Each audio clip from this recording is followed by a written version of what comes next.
हरे राम राम राम हरे हरे, हरे कृष्णा कृष्ण कृष्ण हरे हरे, हरे राम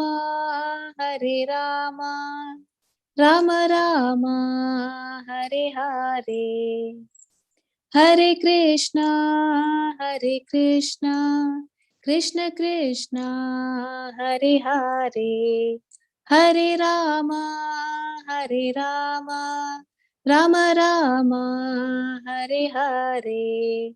जय श्री राधे गोविंद राधे गोविंद राधे गोविंद, जय श्री राधे गोविंद, जय श्री गौरनिताई गौरनिताई गौरनिताई, जय श्री गौरनिताई, जय श्रीला प्रभुपादा प्रभुपादा प्रभुपादा, जय श्रीला प्रभुपादा।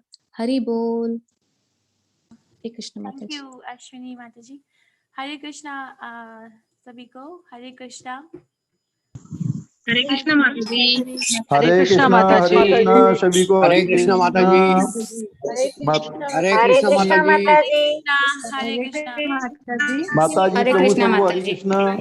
हरे कृष्णा। हरे कृष्णा माता जी। हरे कृष्णा। बहुत बहुत स्वागत है। अंडरस्टैंड ये भगवद गीता को 18 दिन में समझने के ये कोर्स में आप सबका फिर से एक बार बहुत बहुत स्वागत है। इस्कॉन राधा गोविंद मंदिर के द्वारा आयोजित किया गया। आज हम तीसरे अध्याय का सारांश करेंगे। शुरू करते हैं। ओम अज्ञानात् तिमिरन्धस्य अज्ञानाञ्जन शलाकया चक्षुरुन्मीलितं येन तस्मै श्री गुरुवे नमः। श्री चैतन्य मनोभीष्टं स्थापितं येन भूतले स्वयं रूपा कदा मह्यं ददाति स्वपदान्तिकम्। हे कृष्णा कर्ण सिंधु दीनबंधु जगतपते गोपेशा गोपिका कांता राधा कांता नमस्तुते। तप्त कांचन गौरंगी राधे वृंदावनेश्वरी वृषभानुसुते देवी प्रणमामि हरिप्रियै। जय श्री कृष्ण चैतन्य प्रभु नित्यानंदा श्री अद्वैत गदाधर शिवसादि गौर भक्त वृंदा। हरे कृष्णा कृष्ण कृष्ण हरे हरे, हरे राम राम राम हरे हरे। मेरी आवाज आ रही है ठीक से हर्षिता? जी माता जी। जी माता जी आ रही है। धन्यवाद। ओके अभी फटाफट से मुझे बता दीजिए कि पहले अध्याय का क्या नाम था? पहले युद्ध क्षेत्र का निरीक्षण। नहीं युद्ध क्षेत्र का निरीक्षण। ओके, और दूसरे अध्याय का क्या नाम था? गीता का सारांश। गीता का सारांश। वेरी गुड, धन्यवाद धन्यवाद बहुत बहुत। आज जो तीसरा अध्याय है उसका नाम है कर्म योग, और उसको अंग्रेजी में कहते हैं योग ऑफ एक्शन। श्री राधा गोविंद को नमस्कार करते हुए आगे बढ़ते हैं।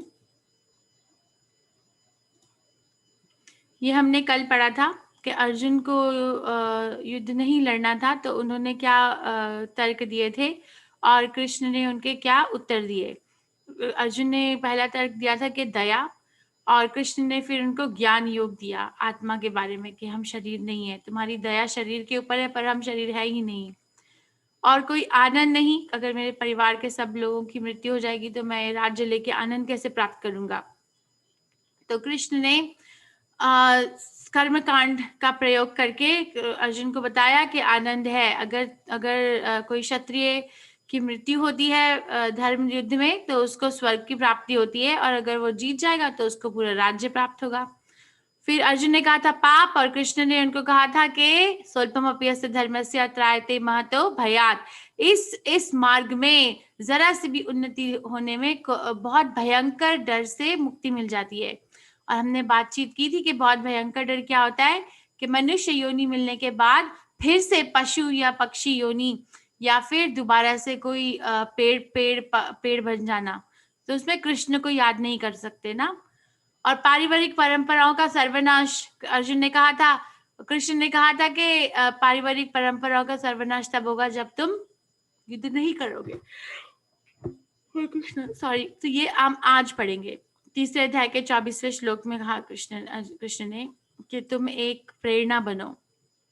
और कल अर्जुन ने 6ठे श्लोक में कहा था कि मैं असमंजस हो रहा हूँ, मुझे समझ में नहीं आ रहा है, तो मेरा कर्तव्य क्या है। तो कृष्ण ने कहा था कि तुम असमंजस इसलिए हो रहे हो क्योंकि तुम्हारी बुद्धि बहुशाखा ही अनंतश्चा है। तुम व्यवसात्मिका बुद्धि हो जाओ, दृढ़ निश्चय के साथ कृष्ण की सेवा करो। आज ये है समरी, आज सारांश अध्याय का। ये दोबारा से मैं दिखाऊंगी। वैराग्य या कर्म। अर्जुन एक बार फिर कृष्ण से, बहुत सारे अध्याय भगवद गीता में ऐसे हैं जिसमें शुरुआत में अर्जुन कृष्ण से प्रश्न पूछते हैं और कृष्ण एक बहुत ही अच्छे एक गुरु के अनुसार अर्जुन को उन सब का उत्तर देते हैं और भी बहुत सारा ज्ञान देते हैं और उन प्रश्नों को भी संबोधित करते हैं। तो आज अर्जुन जो है ना, इस अध्याय के शुरुआत में कृष्ण से प्रश्न पूछेंगे, वैराग्य लेना चाहिए या कर्म करना चाहिए। तो और निष्काम कर्मयोग क्या होता है और कर्म कांड से कर्मयोग तक अपनी जो जर्नी है, अपने पथ है, वो कैसे जाए कोई व्यक्ति, और मिसाल पेश करके कैसे कोई अपना कर्म करे।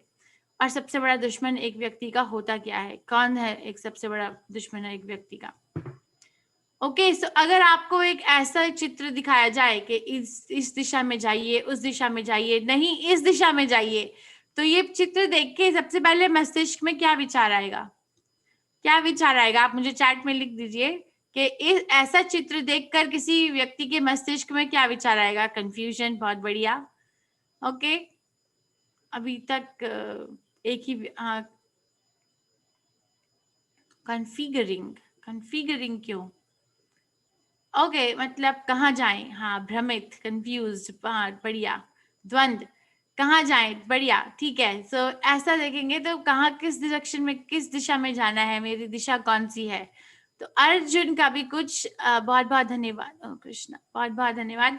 अर्जुन की भी कुछ ऐसी ही दशा हो रही है इस समय। तो अर्जुन कृष्ण से बोलते हैं, हे कृष्ण, आप मुझे एक बात बताइए कि मुझे क्या करना चाहिए। निश्चितता एक ही बात बताइए, तद एकम वदा। वो कहते हैं, कृष्ण आपने मुझे ज्ञान योग सर्वश्रेष्ठ है ये बताया। दूसरे अध्याय के 11वें श्लोक से 30वें श्लोक तक कृष्ण ने अर्जुन को ज्ञान दिया आत्मा का। तो कि तुम शरीर नहीं आत्मा हो। आत्मा का जो साइज होता है वो इतना होता है। आत्मा जो है वो एक शरीर में यहाँ स्थित होती है। आत्मा कभी भी नैनम छिद्दन्ति शस्त्राणि नैनम दहति पावकः, है ना। आत्मा जो है वो शरीर को देखती है, वो कौमारम यौवनम जरा अवस्था से निकलते हुए, और अंत में जब वो शरीर जो है वो कमजोर पड़ जाता है, आत्मा को नहीं रख पाता, तो शरीर वो आत्मा छोड़ के दूसरा शरीर अपना लेती है। ये सब ज्ञान दिया आपने मुझे कृष्ण, और ये कहा कि ये ज्ञान सर्वश्रेष्ठ है। तो अगर ज्ञान सर्वश्रेष्ठ है कृष्ण, तो आप मुझे ये कार्य करने में क्यों लगा रहे हो? क्योंकि बाद में दूसरे अध्याय में कृष्ण ने ये भी कहा था कि स्वल्पम अपि धर्मस्य त्रायते महतो भयात्। इस पथ पर कोई भी सिन नहीं है, कोई भी पाप नहीं है, बल्कि अगर इसमें कोई आगे थोड़ा सा बढ़ जाता है तो उसको बहुत भयंकर तरीके से जो स्थिति है उससे भी बच जाएगा, है ना। तो इसका मतलब उसमें, इसलिए तुम उठ जाओ और कार्य करो, ये बोला कृष्ण ने अर्जुन को, क्योंकि इसमें कोई पाप नहीं है और ये उन्नति का मार्ग है, इसीलिए उठ जाओ और काम करो। सो अर्जुन ये सोच रहे हैं कि ज्ञान अगर कर्म से ऊपर है तो कृष्ण उनको कर्म करने को क्यों कह रहे हैं। अंततः प्रभुपाद तात्पर्य में ये बताते हैं कि अर्जुन को ये लग रहा है कि जो कृष्ण भावनामृत है, कृष्ण भावनामृत का जो पथ है, वहां पे कोई भी क्रिया नहीं होती, वहां पे सिर्फ बैठकर ज्ञान प्राप्त करना होता है। अपने शरीर से, अपने मन से, अपने शब्दों से कोई क्रिया नहीं करनी होती। तो अंततः वो कृष्ण से पूछ रहे हैं कि आप कहते हो ज्ञान सर्वश्रेष्ठ है, फिर क्रिया कराओ, मगर करूं क्या? एक बात बताइए, तद एकम वदा। तो यहाँ पे प्रभुपाद एक बहुत महत्वपूर्ण बात उठाते हैं कि बहुत सारे व्यक्ति पूरे विश्व में यही सोचते हैं कि कृष्ण कॉन्शियसनेस जो है, कृष्ण भावनामृत जो है, वहां पे कोई काम नहीं होता। वो ऐसे व्यक्ति के लिए होता है जो जिनको कुछ और काम करना नहीं है अपने जीवन में। माने जो आलस से होकर आलस से इन्फ्लुएंस होके भक्ति के मार्ग पर चलने लग जाते हैं, पर ऐसा नहीं है। कृष्ण अर्जुन ये प्रश्न पूछ के ये बहुत महत्वपूर्ण पथ हम सबके लिए खोल रहे हैं कृष्ण के द्वारा। ओके, सो ये आपको बिल्कुल क्लियर होना चाहिए ये प्रश्न कि ये तद एकम वदा के पीछे कारण क्या है, क्योंकि कृष्ण ने अर्जुन को ज्ञान के बारे में बताया और अंततः कहा कि तुम खड़े हो जाओ और युद्ध करो। तो अर्जुन जो है वो असमंजस हो गए कि करना क्या है। ओके, सो अर्जुन ने ये कहा कृष्ण को पहले श्लोक में, अर्जुना उवाचा जायसी चित कर्मणस्ते मत्ता बुद्धिर्जनार्दना तत् किम कर्माणि घोरे माम नियोजसी केशवा। अर्जुन ने कहा, है जनार्दन, है केशव, यदि आप बुद्धि को सकाम कर्म से श्रेष्ठ समझते हैं तो फिर आप मुझसे इस घोर युद्ध में क्यों लगाना चाहते हैं। तो वो मैंने आपको बताया ना कि बुद्धि को सकाम कर्म से श्रेष्ठ समझ रहे हैं। और वो आगे बोलते हैं, व्यामिश्रेणेव वाक्येन बुद्धिं महाया शिवा में तदेकं वद निश्चित्य येन श्रेयो अहम आपनुयाम। सो तदेकं वद निश्चित्य। तो तदेकं वद निश्चित्य का अर्थ होता है निश्चित होकर मुझे आप एक ही वचन बताइए। आपके अनेकार्थक उपदेशों से मेरी बुद्धि मोहित हो गई है।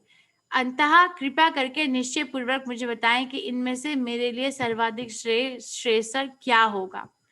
सो इस तरीके से हमें अपने गुरु से प्रश्न पूछना चाहिए, क्योंकि हमें पता नहीं होता कि हमें करना क्या है। बहुत सारी चीजें ऐसी होती हैं जो हमें एकदम से गतिविधियों में डाल देती हैं। तो जो गुरु होता है वो बता सकते हैं।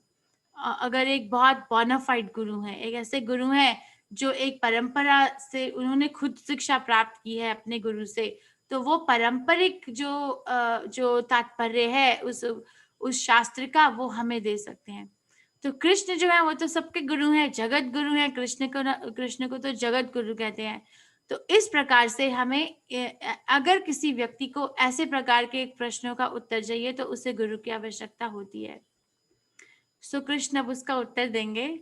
श्री भगवानुवाचा लोके अस्मिन् द्विविधा निष्ठा पुरा प्रोक्ता मया नघः ज्ञान योगेन सांख्यानाम कर्म योगेन योगिनाम। श्री भगवान ने कहा, हे निष्पाप अर्जुन, मैं पहले ही बता चुका हूं कि आत्म साक्षात्कार का प्रयत्न करने वाले दो प्रकार के पुरुष होते हैं। कुछ इसे ज्ञान योग द्वारा समझने का प्रयत्न करते हैं तो कुछ भक्तिमय सेवा के द्वारा। ठीक है, तो कृष्ण को ये मालूम है कि कृष्ण के पास जाने के लिए कौन व्यक्ति किस प्रकार का पथ चुनता है। तो वो बता रहे हैं कि कुछ मेरे पास ज्ञान योग के द्वारा पहुंचने का प्रयत्न करते हैं और कुछ भक्ति योग के द्वारा। सो ज्ञान योग को यहाँ पर इस अध्याय में सांख्य योग से भी तुलना की गई है उसकी। सांख्य का अर्थ होता है कि एक चीज की गतिविधियों को बहुत बारीकी से पढ़ाई करना, उसकी एनालिटिकल स्टडी। जैसे सांख्य योग दिया था ना कृष्ण ने कि आत्मा का क्या साइज क्या होता है, आत्मा की क्वालिटी क्या होती है, आत्मा शरीर में कहाँ स्थित होती है, आत्मा कृष्ण का स्वरूप कैसे होती है, कृष्ण का अंश कैसे होती है, माफ कीजिएगा, कृष्ण का अंश कैसे होती है, और आत्मा ये शरीर छोड़ के दूसरे शरीर में कैसे जाती है। तो ये सब एनालिसिस हो रहा है, राइट, ये सब एनालिसिस हो रहा है, तो इसको ज्ञान योग कहते हैं। मगर भक्ति योग क्या होता है कि एकदम से कोई व्यक्ति ये जान ले कि मैं कृष्ण का अंश हूं, तो मेरा जो सबसे बड़ा कर्तव्य है वो ये है कि मुझे कृष्ण की सेवा करनी है। और सेवा शुरू कैसे होगी? अपनी जीवा से, हरे कृष्ण महामंत्र का जाप करके। तो मैं ये कृष्ण की सेवा में लग जाऊंगा, मैं कृष्ण के लिए ही अपना जीवन में जो भी कार्य करूंगा, मगर कृष्ण के लिए। तो वो भक्तिमय सेवा होती है, उसमें एनालिसिस नहीं, उसमें शुरू होता है कि कृष्ण से शुरुआत होती है। ज्ञान योग में कृष्ण अंत में होते हैं। ये सब कुछ ज्ञान प्राप्त करके अंततः एक भक्त कृष्ण तक पहुंचता है, और भक्ति योग में कृष्ण से शुरुआत होती है और आगे बढ़ते हैं कृष्ण की तरफ। और यहाँ पे कृष्ण जो है ना बहुत महत्वपूर्ण प्रश्न का उत्तर दे रहे हैं हम सब के लिए। वो कहते हैं न कर्माणम अनारंभन नैष्कर्मयम पुरुषो आश्नुते न च संन्यासाद एवा सिद्धिम समाधि गच्छति। ना तो कर्म से विमुख होकर कोई कर्म फल से छुटकारा पा सकता है और ना केवल संन्यास से सिद्धि प्राप्त की जा सकती है। सो ये बहुत महत्वपूर्ण उपदेश है कृष्ण का, कि वो कह रहे हैं कि ना तो कर्म से विमुख होकर कोई कर्म फल से छुटकारा पा सकता है। ऐसा नहीं कि मैं कर्म ही नहीं करूं और मुझे, अगर मैंने कर्म किया ही नहीं तो मुझे कर्म फल कहाँ से मिलेगा। ये बोल रहे हैं ना कि मैंने किया ही नहीं काम। वो हिंदी में एक कहावत है ना, ना बजेगा बांस ना बजेगी बांसुरी। अगर बांस ही नहीं होगा तो बांसुरी कहाँ से बजेगी। तो उसे काम ही नहीं करो तो उसका कर्म फल कैसे निकलेगा। मगर कृष्ण कहते हैं नहीं, ये तात्पर्य सही नहीं है, क्योंकि कर्म से विमुख होकर कर्म फल से छुटकारा नहीं पाया जा सकता। क्योंकि कर्म जो हम अपने हाथ अपने शरीर से करते हैं, उससे पहले हम कर्म अपने मन में कर चुके होते हैं। और ना केवल संन्यास से सिद्धि प्राप्त की जा सकती है। ये एक बहुत महत्वपूर्ण उपदेश है। कई व्यक्तियों को ऐसा लगता है कि संन्यास प्राप्त करने का मतलब है सिद्धि प्राप्त करना, मगर प्रभुपाद हमें अभी समझाएंगे कि जो सन्यासी है, अगर उसका हृदय साफ नहीं है, अगर उसका हृदय का मार्जन नहीं हुआ है, मार्जनम सफाई नहीं हुई है, अगर उसका हृदय बिल्कुल कोमल नहीं हुआ है, वहां कृष्ण की स्थापना नहीं हुई है अब तक, तो ऐसा सन्यासी मिथ्याचार होता है। मिथ्याचार मतलब उसका आचार मिथ्य है, सत्य नहीं है। तो अगर यही है वो श्लोक, कर्मेन्द्रियाणि संयम्य या अस्ते मनसा स्मरन् इंद्रियार्थन विमूढ़ात्मा मिथ्याचार स उच्यते। जो कर्म इंद्रियों को वश में तो करता है, किंतु जिसका मन इंद्रिय विषयों का चिंतन करता रहता है, वह निश्चित रूप से स्वयं को धोखा देता है और मिथ्याचारी कहलाता है। इसका अर्थ है कि आप अर्जुन जंगल में जाके रहना चाहते हैं, है ना। ये स्थिति है कि अर्जुन कहते हैं कि मैं तो ये युद्ध नहीं लड़ूंगा, मैं तो जंगल में चला जाऊंगा। तो जब वो जंगल में जाके रहना चाहते हैं, तो कृष्ण कहते हैं बहुत बढ़िया, तुम जाना चाहते हो ठीक है, मगर तुम जंगल में चले जाओगे, वहां पे तुम्हारे कोई सामने योद्धा नहीं है युद्ध करने के लिए, तो युद्ध नहीं होगा। पर तुम अपने मन का क्या करोगे? तुम अपने मन का क्या करोगे? मन में तो ये भी विचार आएगा, तुम क्षत्रिय हो कि तुम्हें राज्य चाहिए, तुम्हें ये चाहिए। इसका एक उदाहरण दिया गया है भगवत गीता में, कि जैसे एक किसान होता है, अब वो अंततः अपनी फसल को हार्वेस्ट करने के बाद जो सूखा फसल रह जाती है खेत के अंदर, उसको वो कभी आग लगा देता है ना। जैसे गेहूं है, गेहूं को बसंत पंचमी पे जब उसकी हार्वेस्टिंग कर लेते हैं, तो जो सूखी जो रह जाती है गेहूं, उसको आग लगा देते हैं कई किसान।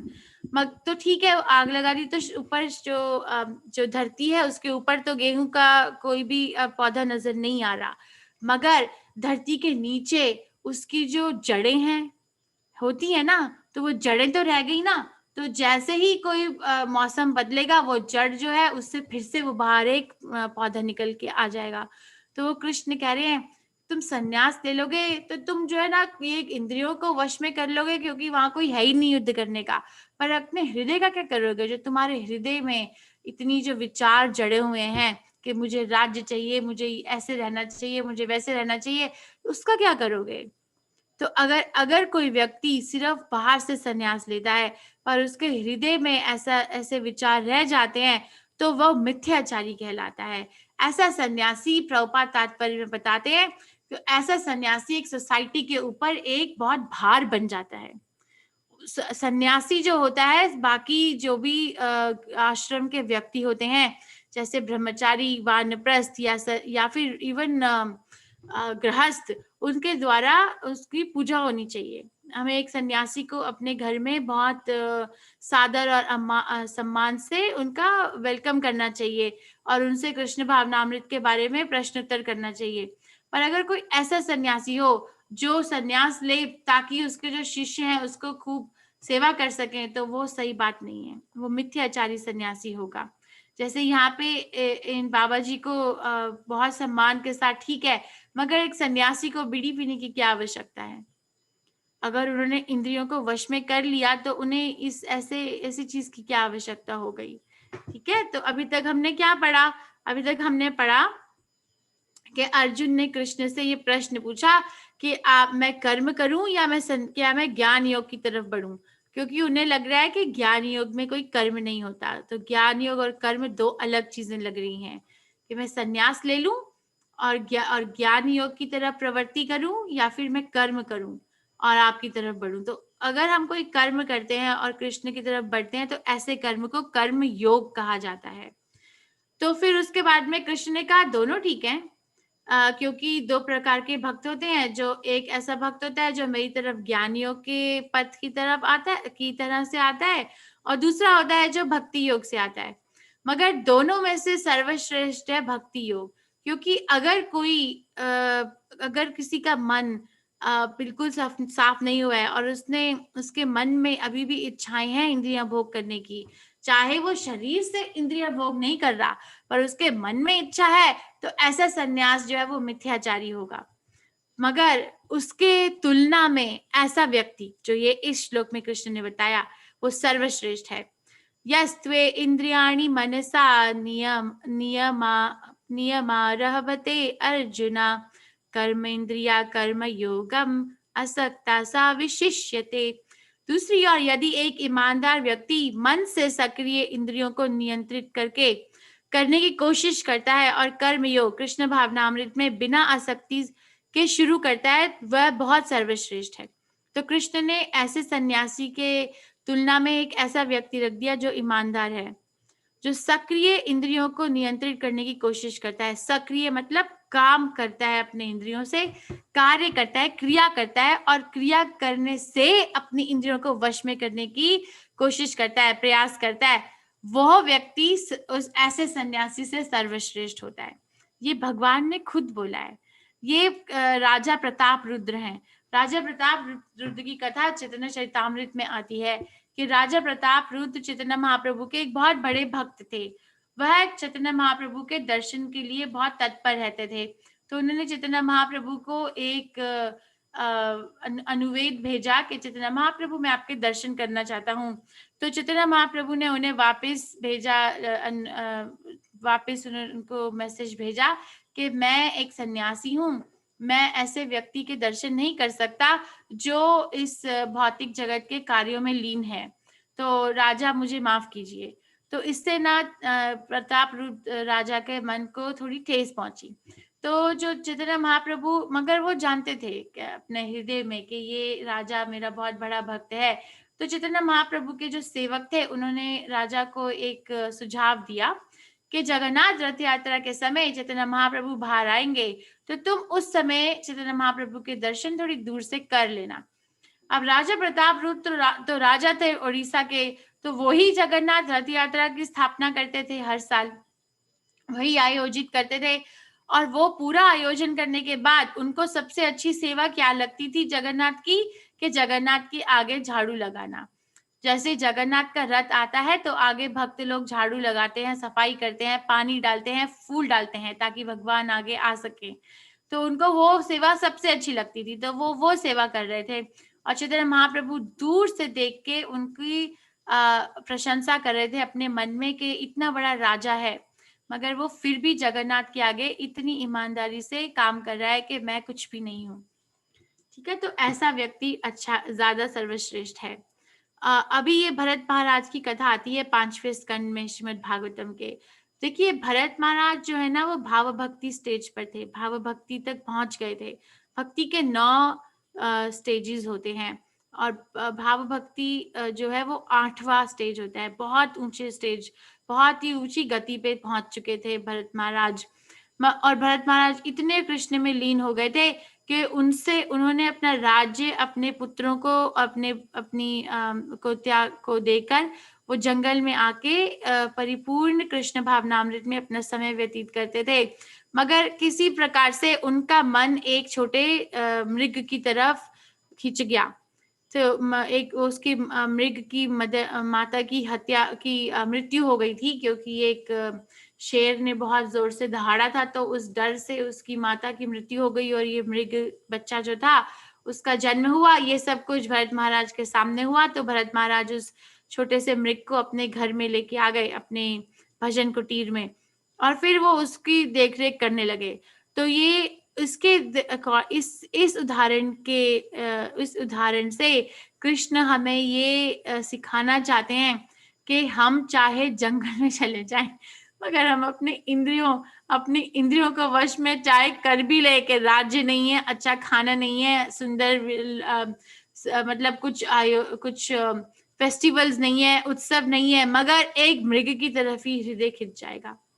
तो अपनी इंद्रियों को वश में करना सिर्फ सब कुछ त्याग कर देने से, इंद्रियों के भोग के त्याग कर देने से ये पॉसिबल नहीं है।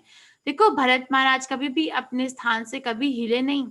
अभी क्योंकि उनकी मृग से एक आसक्ति हो गई थी, तो जब वो अपना शरीर त्याग रहे थे तो उनको एक मृग का शरीर लेना पड़ा। जो भी हम सोचते हैं अपने मृत्यु के समय, वही शरीर हमें मिलता है। ठीक है, तो वो शरीर त्याग रहे थे, तो वो मृग से उनकी आसक्ति थी, तो उनको मृग का शरीर लेना पड़ा।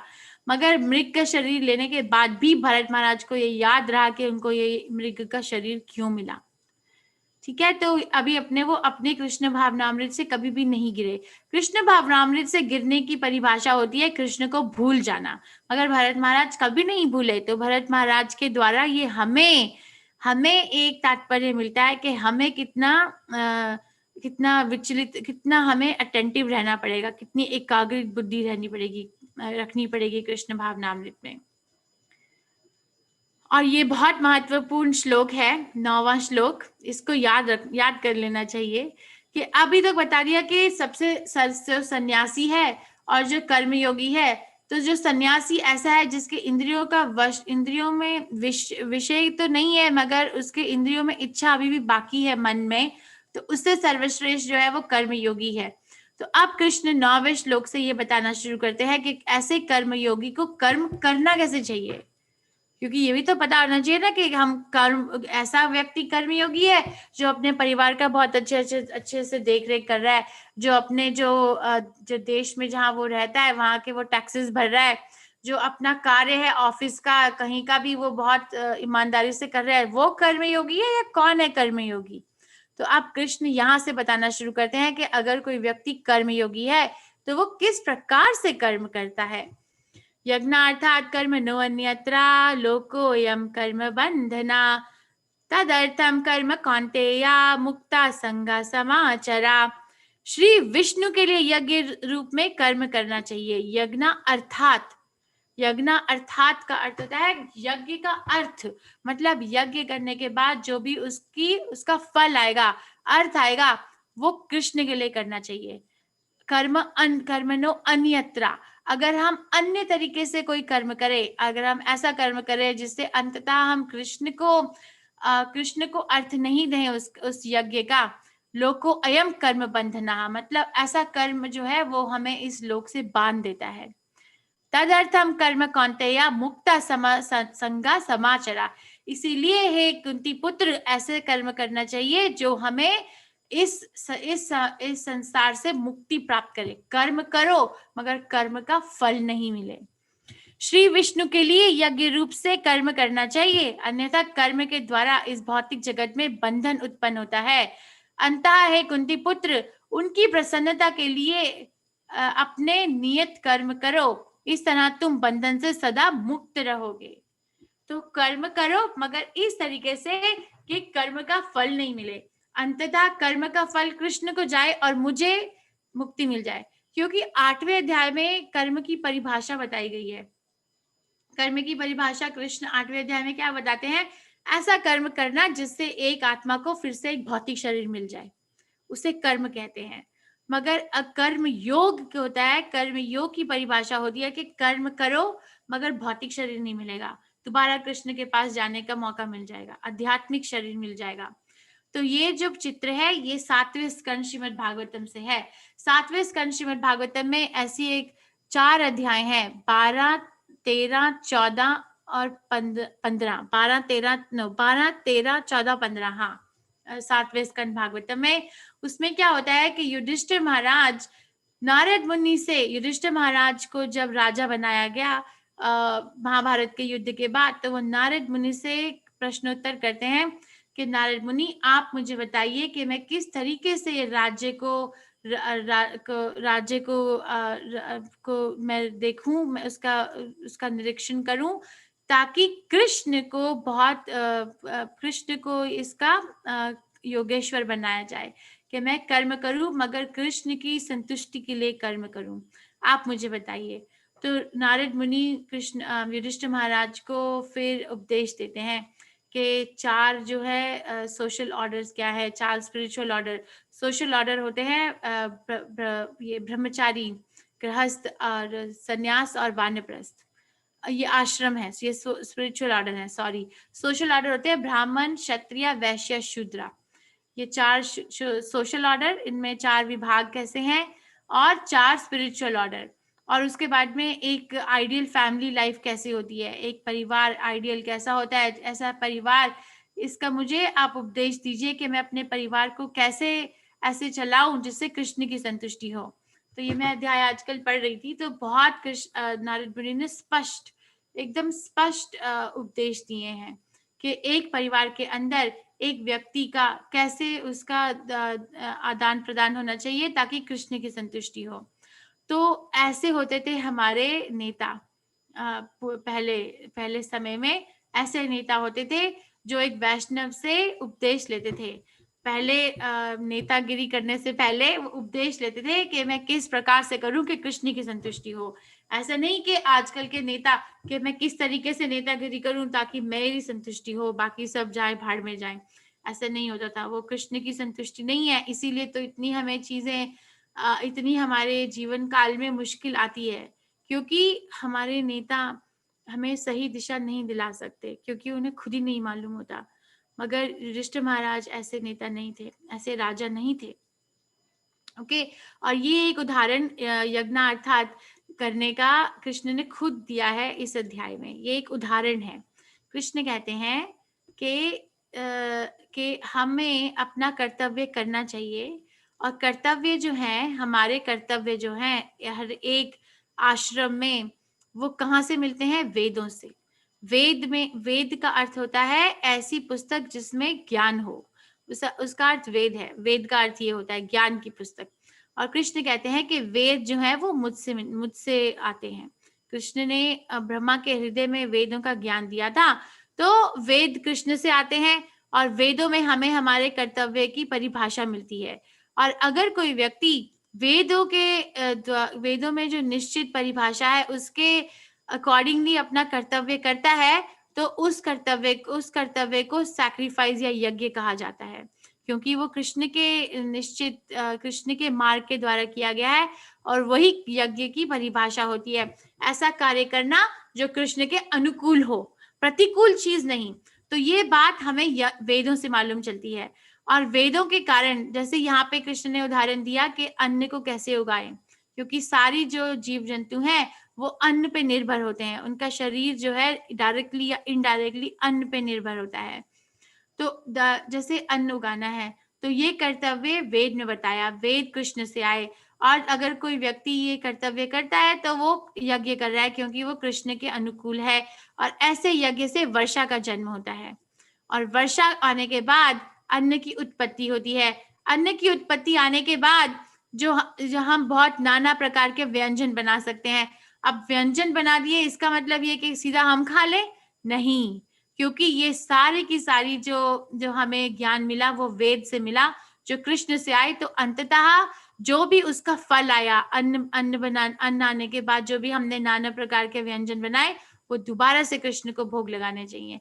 ये इस प्रकार से यज्ञ का चक्र पूरा होता है, और कोई इस प्रकार से अपना कर्म करता है, शुरुआत कृष्ण से, अंत भी कृष्ण से, तो वो अपने इस मुक्ता समाचरा, अभी मुक्ता संगा समाचरा, ऐसे अपने कर्म के फल से मुक्त रहता है, क्योंकि वो कृष्ण के अनुकूल होकर अपनी कर्तव्य का पालन करता है, और अंततः अगर उसको फल मिलता है तो वो फिर से कृष्ण को देता है। तो कृष्ण ने इसका उदाहरण दिया है, क्योंकि हर एक जीव जंतु जो है वो अन्न पे निर्भर होता है। ठीक है, तो ये यज्ञ का चक्र बहुत महत्वपूर्ण है इस अध्याय में, कि भगवान ने वेदों का निर्माण किया वेदों में हमें कर्तव्य क्या है और उसकी परिभाषा मिलती है, और कृष्ण ने उसका उदाहरण दिया है इस अध्याय में कि अन्न को कैसे उपजाए, उस कैसे उगाएं। और अन्न को उगाने का अगर नॉलेज, अगर ज्ञान वेद में है, तो अन्न को उगाने की गतिविधि को ही यज्ञ कहते हैं। और ऐसे यज्ञ से वर्षा उत्पन्न होती है, वर्षा से अन्न उत्पन्न होता है। अन्न से अगर हम नाना प्रकार के व्यंजन बनाते हैं तो पहले कृष्ण को भोग लगाना चाहिए और फिर सारे प्राणियों को उसका प्रसादम को लेना चाहिए। अब इसको कृष्ण और बताते हैं 11वें श्लोक में। यज्ञ करने से मनुष्य का भोजन पवित्र हो जाता है। ठीक है, अब पवित्र भोजन करने से उसका अस्तित्व ही शुद्ध हो जाता है। अस्तित्व की शुद्धि से स्मृति में सूक्ष्म उत्तक पवित्र हो जाते हैं, और जब स्मृति पवित्र हो जाती है तो कोई मुक्ति के मार्ग के बारे में सोच सकता है। और ये सभी मिलकर कृष्ण भावनामृत की ओर ले जाते हैं, जो वर्तमान समाज की महान आवश्यकता है। केवल एक शुद्ध अन्न खाने से हमारे अंदर इतने सारे परिवर्तन आ जाते हैं। एक शुद्ध अन्न खाने से हमारी स्मृति के सूक्ष्म जो वो है पार्टिकल्स हैं, जैसे हमारे मस्तिष्क में न्यूरॉन्स होते हैं, वो एकदम से पवित्र हो जाते हैं। हम सोच पाते हैं कृष्ण भावनामृत के बारे में। अगर हम ऐसा अन्न खाएं जो कृष्ण को नहीं, जिसका भोग लगा, तो हमारे जो सूक्ष्म उत्तक हैं, जो न्यूरॉन्स हैं, वो पवित्र नहीं होते। इसीलिए तो हम सोच नहीं पाते। अगर कोई कृष्ण का प्रसाद नहीं खाता अपने जीवन काल में, तो कृष्ण खुद कहते हैं कि वो ये खाता है, निश्चित रूप से पापी खाता है। यज्ञा शिष्टानि सा शांतो मुच्यन्ते सर्वकिल्बिषे भुंजते ते त्व अघा पापम ये पाचति आत्मकारणात्। भगवान के भक्त सभी प्रकार से के पापों से मुक्त हो जाते हैं, क्योंकि वे यज्ञ में अर्पित किए भोजन प्रसाद को ही खाते हैं। अन्य लोग जो अपनी इंद्रिय सुख के लिए भोजन बनाते हैं, वे निश्चित रूप से पाप खाते हैं। ये कितना स्ट्रॉन्ग उपदेश है ये कृष्ण ने। जब भी मैं ये पढ़ती हूँ मुझे लगता है, हे भगवान, हम सोचते हैं कि पापी वो होता है जो बहुत अपने इंद्रियों के द्वारा बहुत घोर काम करे, है ना, किसी को दुख पहुंचाए, या किसी के लिए कोई बहुत ही तीखी वाणी का प्रयोग करे, किसी के मन को दुख पहुंचाए, या हृदय को, या फिर किसी के शरीर को। मगर यहाँ पे तो पापी की परिभाषा ही बदल गई। कृष्ण कहते हैं जो जैसा व्यक्ति जो यज्ञ में अर्पित किए भोजन को नहीं खाता, वो केवल अपने जीवन काल में निश्चित रूप से केवल पाप खाता है, क्योंकि वो अपने शरीर की शुद्धि ही नहीं कर पाता। वो सिर्फ अपने जो जीवा होती है उसके सुख के लिए खाता रहता है, मगर वो कभी ये सोच ही नहीं पाता कि मैं ये शरीर ही नहीं हूँ, मैं शरीर हूं ही नहीं, तो मैं सैटिस्फाई मैं कर किसको रहा हूं अपने जीवन काल में संतुष्ट, जब मैं हूं ही नहीं जो शरीर। तो ये बहुत पावरफुल स्टेटमेंट है। और जो यज्ञ है इस जन्म में, इस युग में, कलयुग में सबसे जो सरल यज्ञ है, जिसको शास्त्रों में संदर्भ आता है, वो है हरे कृष्ण महामंत्र का जाप। तो 11वें स्कंद श्रीमद् भागवतम के 5वें अध्याय के 32वें श्लोक में कृष्ण खुद कहते हैं, यज्ञे संकीर्तने प्राये यजन्ति ही सुमेधशाः। जय श्री कृष्ण चैतन्य प्रभु नित्यानंदा, श्री अद्वैत गदाधारा शिवसादि गौर भक्त वृंदा। हरे कृष्णा कृष्ण कृष्ण हरे हरे, हरे रामा राम राम हरे हरे। ये अब भगवद गीता के 10वें अध्याय 25वें श्लोक में भी ये आता है, यज्ञा नाम जपो यज्ञो अस्मि। तो सारे यज्ञों में मेरा नाम जप सबसे मुझे प्रिय है। और वहां पे फिर से यही है, कौन सा नाम? ऐसे नाम शास्त्रों के संदर्भ से हमें पता चलता है, जय श्री कृष्ण चैतन्य प्रभु नित्यानंदा, श्री अद्वैत गदाधारा शिवसादि गौर भक्त वृंदा। हरे कृष्णा, आप सब भी बोल सकते हैं, मैं अकेली क्यों बोलूं? तो आप सब भी मेरे साथ बोलो, हरे कृष्णा कृष्णा कृष्ण कृष्ण हरे हरे, हरे राम राम राम हरे हरे। ये कितना सरल है, धन्यवाद। ये कितना सरल है ये यज्ञ जो है कलयुग के लिए स्थापित किया गया है शास्त्रों में। अब जो है अर्जुन एक और प्रश्न पूछेंगे कृष्ण से कि ऐसा क्यों होता है कि अगर हाँ एक व्यक्ति, आपने जो कहा कृष्ण बिल्कुल सही है कि यज्ञ करो और उससे जो उत्पन्न अन्न होगा वो खाओ, उससे हमारे सूक्ष्म जो उत्पन्न होते हैं उनकी पवित्रता हो जाती है, जिससे एक व्यक्ति अपने जीवन काल में आध्यात्मिक ज्ञान और आत्म साक्षात्कार ज्ञान के बारे में सोच सकता है। मगर ऐसा क्या होता है कृष्ण, ऐसा क्या होता है कि अगर कोई व्यक्ति ये करना भी चाहे मगर फिर भी नहीं कर पाता, फिर भी वो उसको गलत काम करने पर ऐसे तत्पर हो जाता है? इसमें ऐसी क्या बल है जो एक व्यक्ति को सही काम करने से रोकती है? तो अंततः कृष्ण अर्जुन से ये पूछ रहे हैं कि ऐसा कौन सा दुश्मन है हमारे अंदर। उससे पहले कृष्ण जो है अर्जुन को ये ज्ञान देते हैं, ये जो घोड़े हैं इस चित्र में, ये हमारे 5 ज्ञानेंद्रियों को सम्मोहित करते हैं। जैसे हमारी आंख, हम अपने आंख से ज्ञान प्राप्त करते हैं, है ना? जैसे आप सब अभी देख रहे हो ये स्लाइड्स, कृष्ण के बारे में श्लोक पढ़ रहे हो, अपनी आंख से देख रहे हो ना। और अपने हम नाक से भी ज्ञान प्राप्त करते हैं, एक खाना जो है ये फ्रेश है या सड़ गया है, ये पता चलता है ना, ये ज्ञान है। अपने कान से ज्ञान प्राप्त करते हैं, जैसे अभी हम सब लोग सुन रहे हैं कृष्ण की वाणी। और अपने हाथों से ज्ञान प्राप्त करते हैं और अपनी जीवा से ज्ञान प्राप्त करते हैं। मगर इन ज्ञानेंद्रियों से ऊपर हमारा मन होता है। ये जो रस्सी है जो घोड़ों को पकड़े हुए है, ये मन को संबोधित करती है। मगर मन से भी ऊपर बुद्धि होती है और बुद्धि से भी ऊपर आत्मा होती है। पर अभी क्या हो रहा है कि हम देख रहे हैं कि ये जो घोड़े हैं ये इधर उधर भाग रहे हैं। इधर उधर क्यों भाग रहे हैं? क्योंकि जो मन है वो बहुत विचलित है। तो अगर हम अपने मन को कंट्रोल करना चाहते हैं तो हमें अपनी बुद्धि के डिपार्टमेंट में जाना होगा, कि हमें अपनी बुद्धि को बताना होगा कि कृष्ण की तरफ लीन हो जाओ। और बुद्धि को लीन करने का एकमात्र उपाय है हरे कृष्ण महामंत्र का जाप, और दूसरा है कि कृष्ण की सेवा में लगना, अपने कर्म, अपने इंद्रियों से कृष्ण के लिए कुछ करना। ये नहीं कि सिर्फ कुर्सी पे बैठे रहे, नहीं। तो इसका ये है कि अंततः कर्म फल में आसक्त हुए बिना मनुष्य को अपना कर्तव्य समझकर निरंतर कर्म करते रहना चाहिए, क्योंकि अनासक्त होकर कर्म करने से परम ब्रह्म की प्राप्ति होती है। ये कृष्ण के शब्द हैं कि कर्म फल से आसक्त हुए बिना मनुष्य को अपना कर्तव्य समझकर निरंतर कर्म करते रहना चाहिए। इसे बोलते हैं निष्काम कर्म योग। निष्काम कर्म योग का अर्थ होता है कि कर्म करे मगर उसके फल की इच्छा नहीं करें, जो उसकी फल है वो कृष्ण को जाए, ऐसा कर्म करना चाहिए। मगर वो ऐसा कैसा कर्म होगा वो हमें गुरु, साधु और शास्त्र बताते हैं।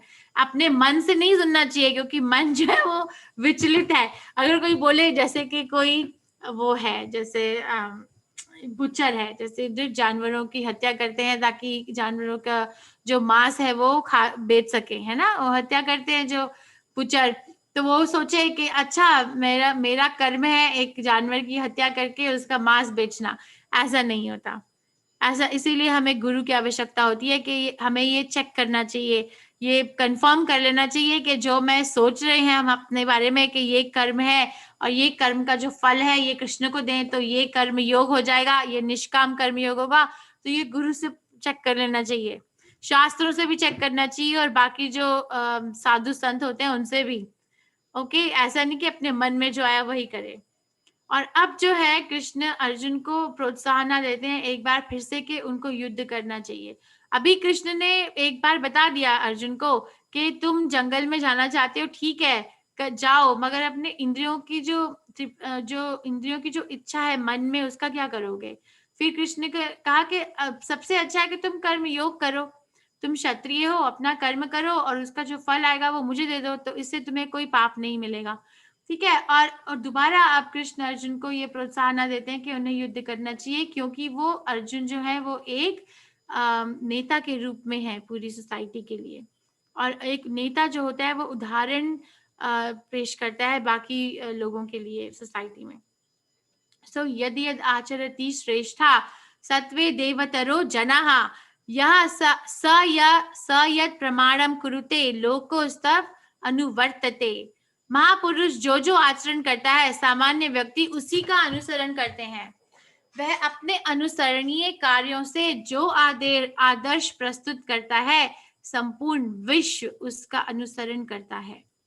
तो अगर तुमने ये उदाहरण पेश किया, ये आदर्श प्रस्तुत किया कि अगर कोई मन में विचलता आ जाए कि हमें युद्ध करना चाहिए या नहीं, तो भाग जाओ युद्ध स्थल से, तो अगर तुमने ये किया तो तुम पूरे विश्व को ये अनुसरण प्रस्तुत कर रहे हो। पूरा विश्व उसका तुम्हारा अनुसरण करेगा। आगे जाके सब यही बोलेंगे कि अर्जुन भी तो भाग गए थे, तो हम क्यों ना भागें। इसमें ना प्रभुपाद का अगर आप लेक्चर सुनोगे इस श्लोक में, तो प्रभुपाद उसमें ये भी बताते हैं कि हम सब अपने जीवन काल में किसी ना किसी व्यक्ति को अनुसरण करते ही हैं। अपने घर में, जैसे मुझे याद है जब मैं छोटी थी तो मेरी माँ मुझसे पूछती थी कि तुमने इस तरह से रोटी क्यों खाई, दही में डाल के ऐसे उसका कचुम्बर बना के ऐसे पीस के, तुमने ठीक से क्यों नहीं खाई। तो मैं उनको बोलती थी क्यों ना खाऊं मैं ऐसे, मेरी दादी ऐसे खाती हैं। तो ऐसे मैंने उनका उदाहरण सेट कर दिया ना, तो वो कुछ नहीं आगे से बोल सकती।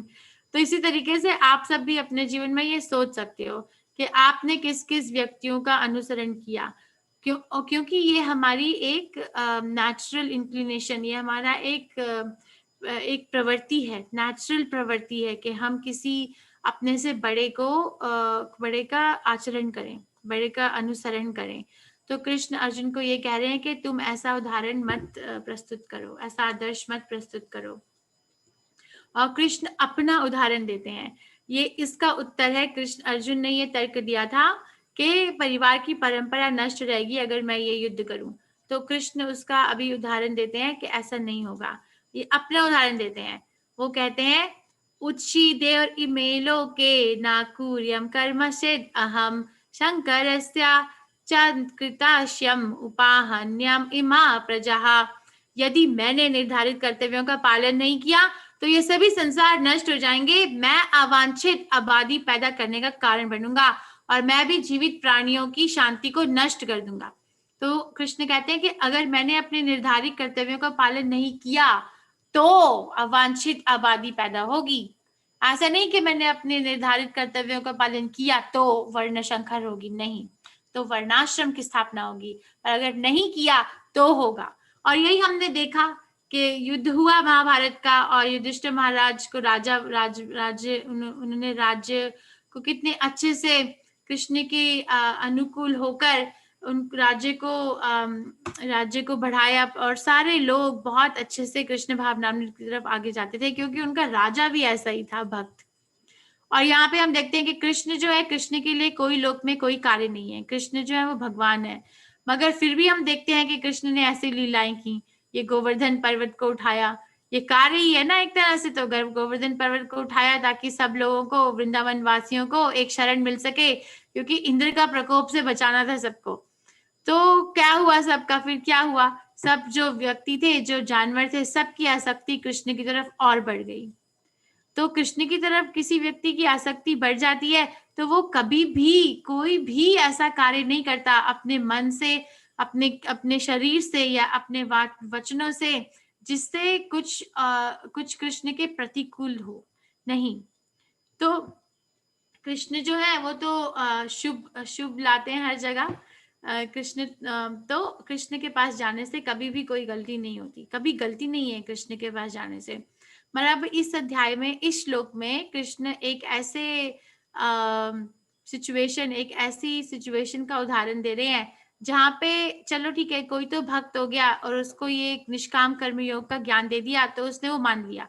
मगर ऐसे भी कोई व्यक्ति होते हैं जो कहते हैं कि नहीं, हम अपना जो काम करते हैं ना, वही कर्म जो है वही ईश्वर है, वही पूजा है। तो अब ऐसे व्यक्ति को जो है, जो भक्त होता है, जो जिसके मन निर्मल हो चुका होता है कृष्ण भावनामृत में, वो देख सकता है कि ये व्यक्ति थोड़ा विचलित है। वो अपने आप को सोच रहा है कि मैं सब कुछ करता हूँ क्योंकि मैंने अपना कर्म किया, तो मुझे ये अपने कर्म का फल मिलना चाहिए, कृष्ण कहाँ से आ गए। तो ऐसे व्यक्ति को क्या करना चाहिए? क्या ऐसे व्यक्ति को दुष्कार करना चाहिए? ऐसे व्यक्ति को छोड़ देना चाहिए? ऐसे व्यक्ति को मौका ही नहीं देना चाहिए कृष्ण के पास जाने का? या फिर ऐसे व्यक्ति को कुछ इस तरह से ज्ञान देना चाहिए ताकि वो भी कृष्ण की तरफ जा सके? सो कृष्ण ऐसे व्यक्तियों का उदाहरण देते हैं और बताते हैं, उपदेश देते हैं कि उनके साथ कैसे करना चाहिए। क्योंकि कृष्ण को हम सब चाहिए।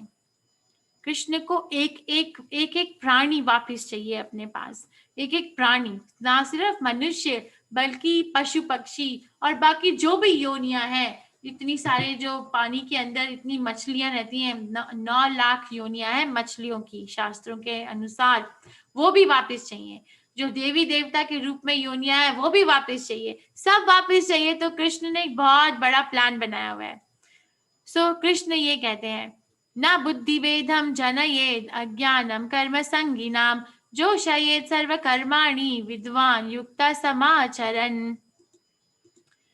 अंतः निर्धारित कर्मों के फलदायी परिणामों में संलग्न अज्ञानी व्यक्तियों के मन को विचलित ना करने के लिए विद्वान व्यक्ति को उन्हें काम बंद करने के लिए प्रेरित नहीं करना चाहिए, बल्कि भक्ति की भावना से काम करते हुए उन्हें सभी प्रकार की गतिविधियों में शामिल करना चाहिए, कृष्ण भावनामृत के क्रमिक विकास के लिए।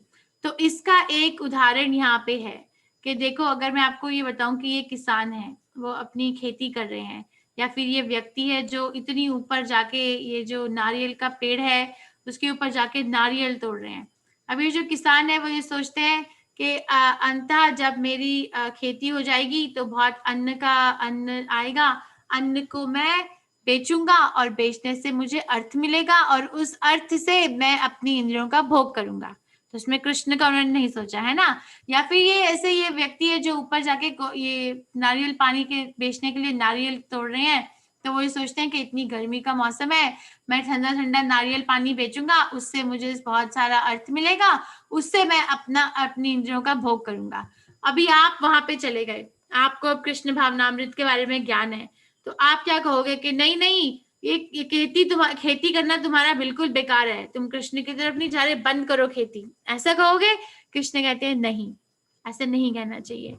उन्हें काम बंद करने के लिए प्रेरित नहीं करना चाहिए, उन्हें भी सभी प्रकार की गतिविधियों में शामिल करना चाहिए। तो कृष्ण का भक्त ऐसा बोलेगा कि आप, ये बहुत अच्छी बात है कि आप इतनी खेती कर रहे हो, बहुत मेहनत कर रहे हो, बहुत ही मैं देख रही हूँ या मैं देख रहा हूँ कि बहुत कठिनाइयों के साथ आप इतनी गर्मी में बाहर आके ऐसे काम कर रहे हो, आपको ये अन्न उत्पन्न होगा, आप ये सोच रहे हो कि आप उसे बेचोगे, आपके घर में फल अर्थ आएगा, तो आपके इंद्रियों का भोग होगा, ये बहुत अच्छी बात है। मगर ऐसा भी तो होगा ना कि आप अन्न जो उगाओगे वो थोड़ा आप भी खाओगे, सारा तो नहीं बेच दोगे, अंततः चाहिए अन्न शरीर को और आत्मा को साथ में रखने के लिए।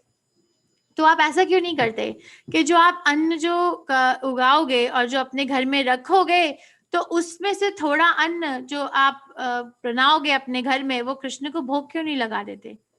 तो उन्हें भी इस गतिविधि में शामिल कर लो। और ऐसे ही ये गर्मी में जो ये बेचने को जा रहे हैं नारियल पानी, उनको भी तो गर्मी लगेगी, तो वो भी तो पियेंगे, तो उनको बोलो कि वो भी कृष्ण को भोग लगा दे, तो जरा सा भी कुछ कर सके, जरा सा भी। स्वल्पम अपि यस्य धर्मस्य त्रायते महतो भयात्। और ऐसा व्यक्ति ऐसे क्यों करते हैं, ऐसा क्यों सोचते हैं कि मुझे ही इस फल की प्राप्ति होनी चाहिए क्योंकि मैंने ही कर्म किया? तो कृष्ण उसका उत्तर भी देते हैं 27वें श्लोक में, प्रकृते क्रियमाणानि गुणे कर्माणि सर्वशः अहंकारा विमूढ़ात्मा कर्ता हमिति मन्यते। जीवात्मा अहंकार के प्रभाव से मोहग्रस्त होकर अपने आप को समस्त कर्मों का कर्ता मान बैठता है, जबकि वास्तव में वह प्रकृति के 3 गुणों द्वारा संपन्न किए जाते हैं। सो सारे जो काम हैं, जो सारे कर्म हैं, वो एक्चुअली प्रकृति के 3 गुणों द्वारा संपन्न किए जाते हैं, मगर मोहग्रस्त जीव अपने आप को कर्ता समझता है। जैसे कि अगर मैं आपको बोलूं कि ये जो है ये आम का बीज है, ये आप उगाइए, इससे एक बहुत अच्छा आम का पेड़ उगेगा, तो आप बोलेंगे कि, या आप नहीं, या कोई व्यक्ति बोलेंगे चलो ठीक है, मैंने ये आम का बीज डाला जमीन में, और फिर जो है मैंने इसको रोज पानी दिया, और उसके बाद में मैंने फर्टिलाइजर डाला, उसके बाद में पेड़ उगा, पेड़ के ऊपर आम के फल उगे, और आम का फल उगने के बाद मैंने इतना काम किया ना, मैंने ध्यान रखा उस पेड़ का, तो मैं ये आम का फल खाऊं। अच्छा ठीक है, अब जो भक्त होता है वो आके ये पूछता है, देखो बताओ मुझे, क्या तुमने बीज को बनाया? उत्तर होगा नहीं, क्या तुमने धरती को बनाया जहां तुमने बीज को डाला? नहीं। क्या तुमने वो सूरज की रोशनी को बनाया? नहीं। क्या तुमने पानी को बनाया? नहीं। क्या तुमने अपनी बुद्धि को बनाया? नहीं। क्या तुमने अपने शरीर को बनाया? नहीं। तो फिर तुम कहां से कर्ता हो गए? कहां से हो गए कर्ता? मगर क्योंकि हम मोहग्रस्त हो जाते हैं, इसीलिए हम अपने आप को कर्ता समझ बैठते हैं। तो अर्जुन ने ये फिर प्रश्न पूछा, अथा केना प्रयुक्तो अयम पापाम चरति पुरुषः अनिच्छाम अपि वर्ष्णया बलात् इवा नियोजितः।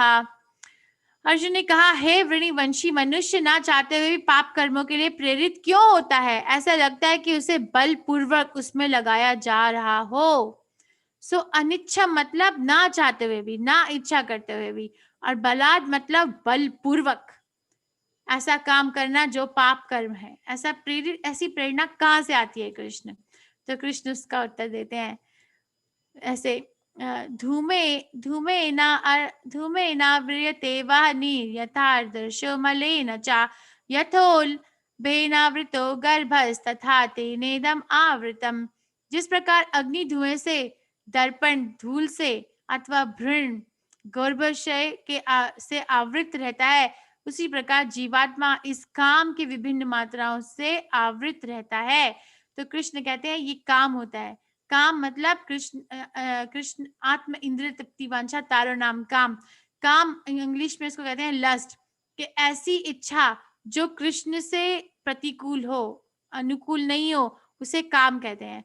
और उन कृष्ण ने इस श्लोक में काम के जो है डिफरेंट अलग अलग उदाहरण दिए हैं। एक ऐसा उदाहरण कि जैसे ऐसे काम की डिग्री जिसे एक अग्नि को धुएं से कवर किया है। दूसरा काम की तुलना की गई है कि एक जो दर्पण है जिसके ऊपर मिट्टी जम गई है।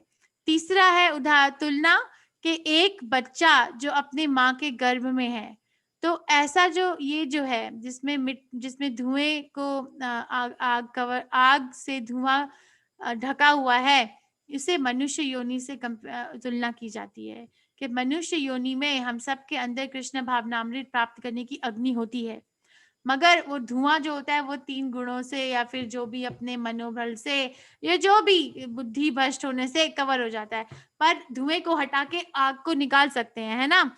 तो उसी प्रकार से अगर हम कोई ऐसा काम करने लगे, ऐसा गुरु मिल जाए किसी व्यक्ति को, तो वो धुआं हटा के वो कृष्ण भावनामृत की अग्नि को बढ़ा सकते हैं। तो मौका है। और ये जो दर्पण है जिसके ऊपर मिट्टी जमी हुई है, इसकी तुलना जो है वो पशु योनि से की गई है कि उनका जो उनके अंदर जो इच्छा होती है इस भौतिक जगत को आनंद प्राप्त करने की, वो इतनी ज्यादा होती है कि उनको ना वो चाह कर भी कृष्ण हरे कृष्ण महामंत्र का जप नहीं कर सकते।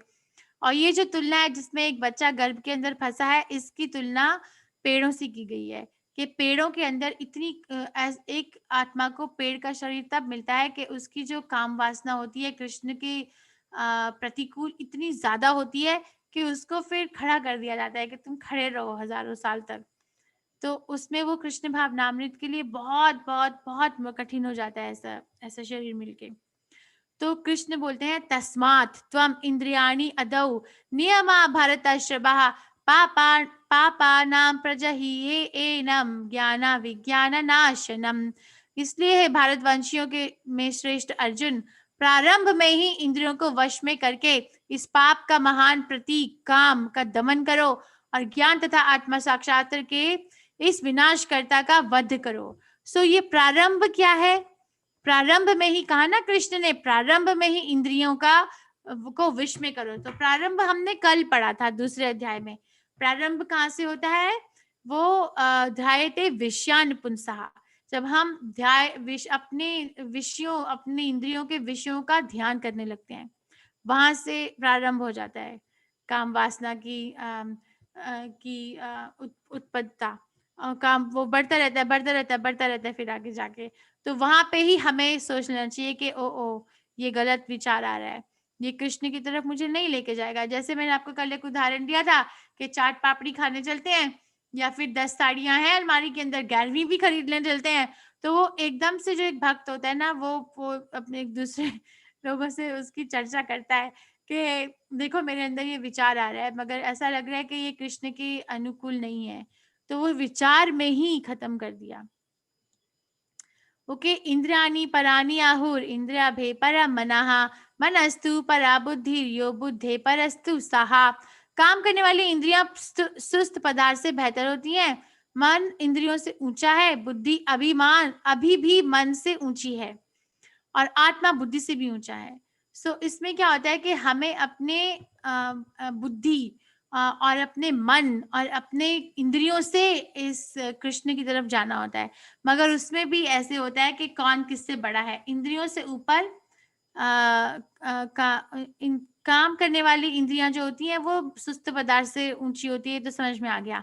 मगर इंद्रियों से भी ऊपर मन होता है, क्योंकि मन बताता है इंद्रियों को कि ये काम करो, और बुद्धि मन से ऊपर होती है, और मन से भी और बुद्धि से भी ऊपर आत्मा होती है।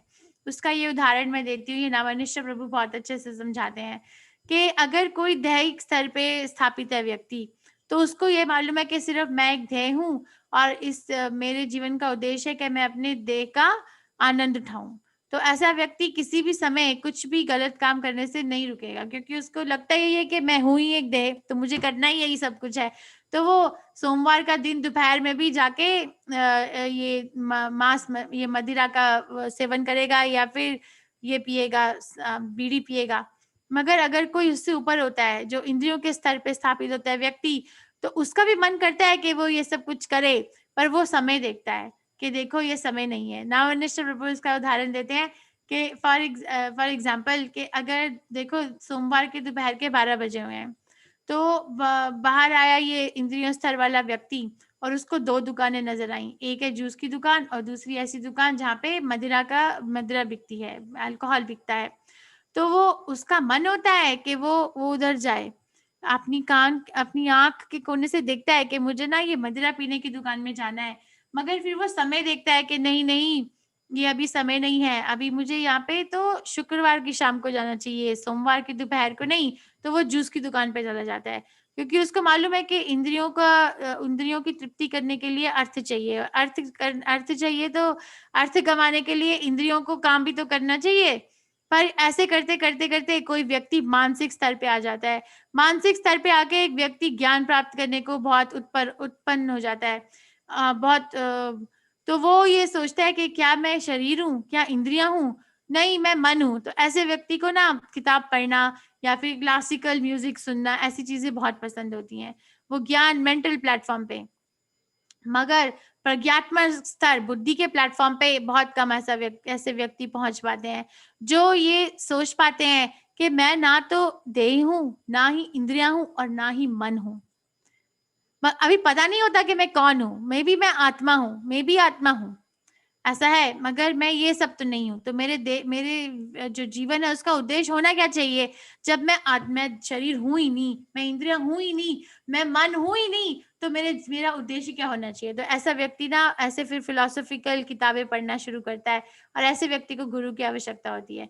और अगर उसको ऐसा गुरु मिल जाए तो फिर वो आध्यात्मिक स्तर पे पहुंचता है, जहां उनको मालूम चलता है कि मैं तो अंततः, अभी तक तो ये पता चला ना कि मैं क्या नहीं हूं, उसके एक स्तर नीचे से, पर आध्यात्मिक स्तर पे ये पता चलता है कि मैं क्या हूं, मैं आत्मा हूं, मैं कृष्ण का अंश हूं, कृष्ण सच्चिदानंद विग्रह है, तो मैं भी सच्चिदानंद विग्रह हूं। कृष्ण बहुत बड़े हैं, मैं बहुत छोटी हूँ, ठीक है, मैं अनु हूँ, कृष्ण विभु है। तो वो पता चल जाता है कि मेरा कृष्ण से संबंध क्या है। ओके, तो आज हमने ये पढ़ा, सारांश ये है इस अध्याय का। अर्जुन ने प्रस्तुत किया था ये अध्याय पहले प्रश्न से कि कृष्ण वैराग्य करना चाहिए या कर्म करना चाहिए, क्योंकि आप मुझे 2 तरीके के उपदेश दे रहे हैं। तो मैंने समझाया कि कैसे अर्जुन के मन में ये प्रश्न आया। तो पहले 2 श्लोक जो है इस अध्याय में, उसने अर्जुन ने ये प्रश्न प्रस्तुत किए कृष्ण को, और ये अनुवेद किया कृष्ण से, तद एकम वदा, एक बात बताइए कृष्ण। और फिर कृष्ण ने निष्काम कर्मयोग की परिभाषा बताई, नियतम कुरु कर्मा। सो निष्काम कर्मयोग मतलब ऐसा, दोनों ठीक है, वैराग्य और कर्म दोनों ठीक है, मगर तुम ऐसे वैरागी बनो जिसमें तुम्हारे इंद्रियों को सुख तो अभी नहीं मिल रहा क्योंकि तुम जंगल में हो, मगर इच्छा है इंद्रियों में सुख प्राप्त करने की। तो ऐसा वैरागी मिथ्या होता है, मिथ्याचार, झूठ है। तो ऐसे वैरागी से अच्छा है तुम निष्काम कर्म करो। निष्काम कर्म योग में क्या होता है कि कर्म करो, मगर उसका जो फल है वो कृष्ण को दे दो। तो कृष्ण ने उसकी परिभाषा बताई।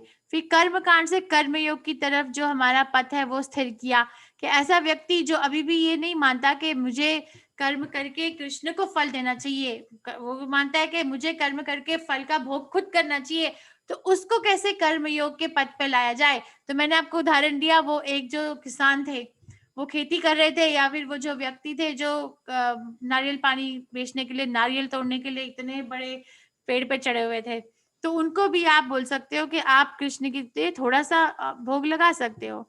और फिर कृष्ण ने अर्जुन को एक और प्रोत्साहन दी, एक और वितर्क देके कि तुम्हें युद्ध करना चाहिए, क्योंकि तुम एक स्टैंडर्ड सेट करोगे सोसाइटी के लिए।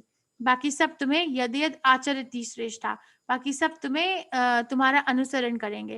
अगर तुमने ये तुमने उदाहरण प्रस्तुत किया कि जब भी मुसीबत में आओ और भाग जाओ, तो बाकी लोग भी यही प्रमाण देंगे कि अर्जुन भाग गए थे तो हम भागेंगे, मगर तुम सही से एक मिसाल पेश करो।